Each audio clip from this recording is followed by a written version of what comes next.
पढ़ें, ये सबसे बड़ी चुनौती होती है। तो इतिहास को पढ़ने का सबसे बढ़िया तरीका है, एक बार इतिहास का पूरा आउटलाइन, पूरा फ्लो डायग्राम से आप उसे पढ़ लो कि भाई प्राचीन इतिहास में क्या क्या आते हैं पॉइंट्स, या उनके हेडिंग देख लो।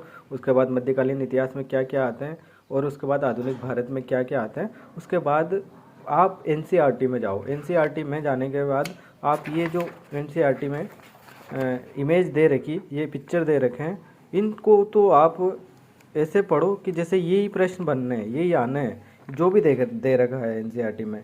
जैसे इस तरह की दी हुई है, ये आर्ट्स की किताब है, कला की किताब है। जैसे ये कांगड़ा शैली के बारे में इस तरह से दिया हुआ है, ये दिए हुए है। एनसीईआरटी से बेस्ट कोई किताब नहीं, कोई किताब नहीं। जैसे ये इनके बारे में दिया हुआ, ये सीधे सीधे प्रश्न आए हुए हैं, इन्हीं से प्रश्न बनते हैं। तो इन चित्रों को आप अच्छे से देखो, मैप को आप अच्छे से देखो।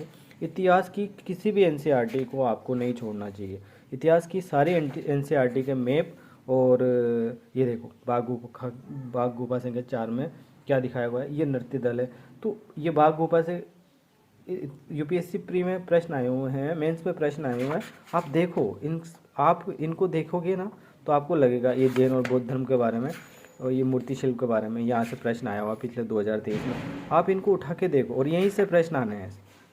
आपको कहीं और जाने की ज़रूरत नहीं है, ये सफिशिएंट मैटर है, यहाँ की लाइनें उठ के आती है।